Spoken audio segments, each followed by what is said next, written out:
Hi everyone! Between August 26, 1946 and late February 1947, approximately 1 year after Germany surrendered at the close of World War II, Rear Admiral Richard Byrd led an expedition to Antarctica called Operation Highjump.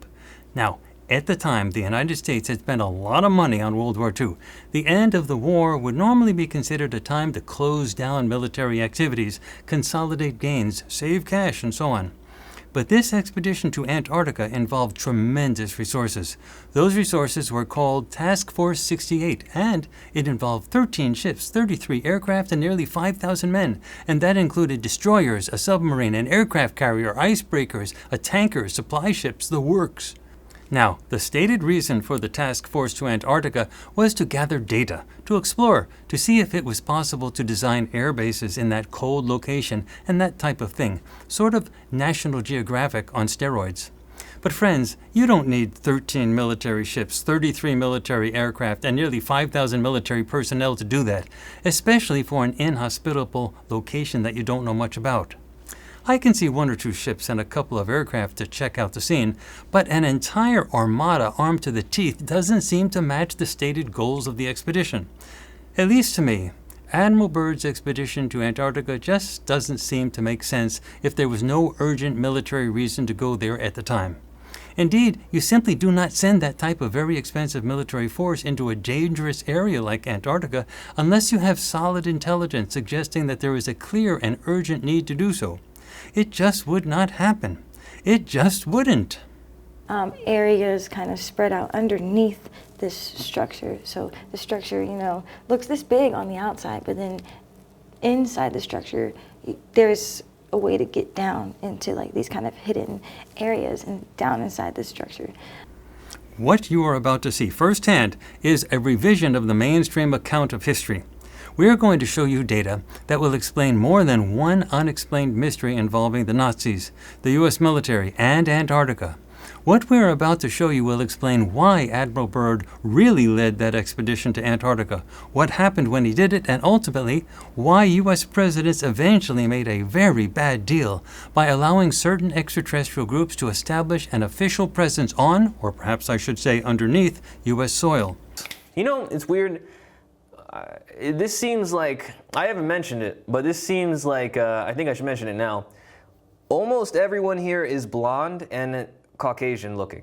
They just all look really, really blonde and have very light skin. And usually I just wouldn't mention it, but this is like a strikingly large amount of blonde people. Not just here, these 3 guys, but I'm talking about everyone. Like a lot of the guys in the hangar, a lot of the guys in the non-surface structure. It's not everyone. I mean, I see like some people who aren't blonde, but it's just like a very, very large number of blonde people. Well, to start to unravel this mystery, most of us have heard rumors about Nazis experimenting with disc-shaped aircraft by the end of World War II. There have also been rumors of Nazis establishing at least one base in Antarctica, a location where research could go on without interference from Allied forces. The Nazis did indeed like to have backup plans in case things went wrong, which is why so many Nazis fled to South America after the war. The smoothness and rapidness with which that happened suggests that arrangements had been made well in advance for this type of last-minute escape plan. It also makes sense that those fleeing Nazis would have wanted to be close to some type of Nazi military presence, just in case. The structures are not easily visible from the base surface. I had to kind of jump up and look down, and there are these structures below. They're below the base surface. They're not formatted on top of the surface like that I'm standing on. They're kind of like underneath me, in a sense. There's a sizable collection. There's a lot of them like just underneath me. Factory, I don't know what it is, some type of facility. So, a remote viewing target was designed, one that simply said, the most advanced Nazi base in Antarctica circa the end of World War II. Now, if the most advanced Nazi base was simply a fishing boat that may have run ashore, then that is what we would have gotten. We know that the Nazis did in fact have numerous military boats that went down south in that direction, since some of them got into trouble with the weather and had to dock in the southern parts of South America. And we know that the Nazis did send some expeditions to Antarctica for a variety of reasons, including the hope of establishing a presence there of some sort, as was done, for example, by the German explorer Alfred Rischer, who led an expedition of Nazi soldiers in Antarctica in 1938. From looking from a far view of below, the ground is like under this whole cold, snowy place. I'm seeing these long hallways. Looks like they take you all around this area.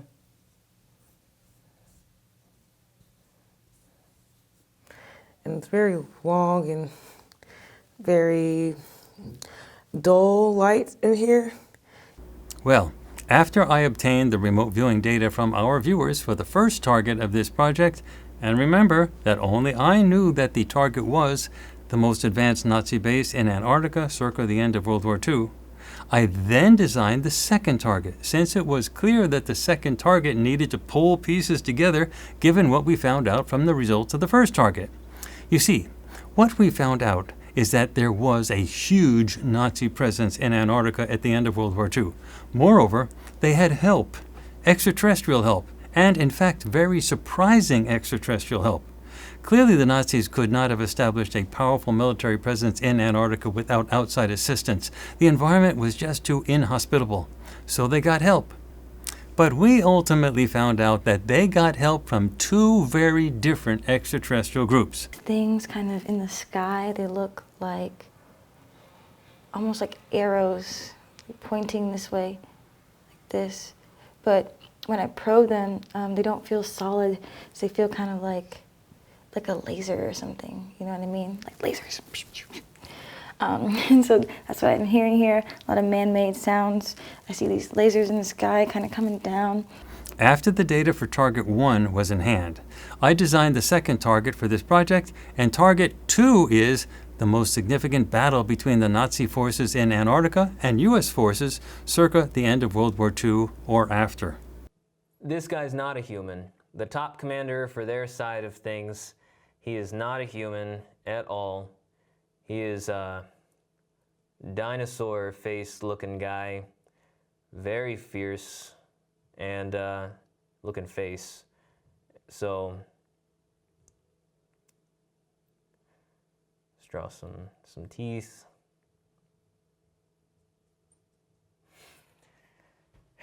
And he's huge. Like, he's just another one of those really, really big reptile people. Like, he's a huge, huge reptile person. So these are the top commanders. This is a war, this is a battle, and it's between this guy and that guy. And these are their forces. Airplane-looking things, and boomerang-looking things, and uniform, immaculate living room discs. Best way I can describe these things. And these guys are way faster. It finally made sense why Admiral Byrd went to Antarctica with such a large military presence. He was expecting a fight, and as you will soon see, boy did he get one. There's a lot happening. This war, battle, attack, shooting, other groups. It seems like one side seems to be getting attacked, the other opposing side seems to be attacking or protecting. I see something protection, defense, but they were not.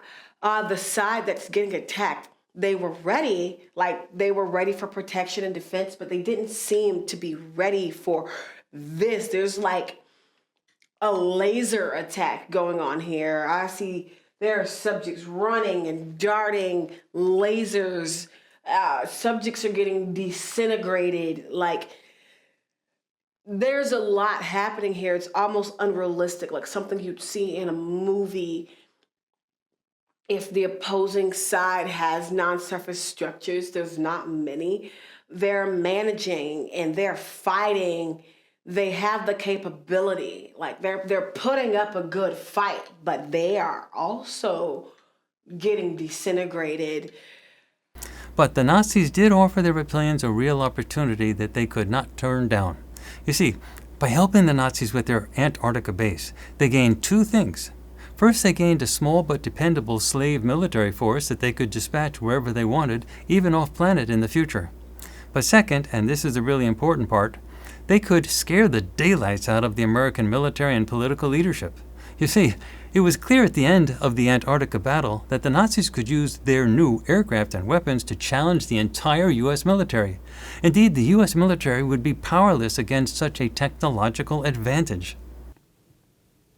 But they lose poorly. They lose this battle very, very poorly. It's like they didn't have a chance. There are subjects, for Subject 2, the subjects that he controls with his mind are inside of non-surface structures above that are emitting zapping energetics towards the base below.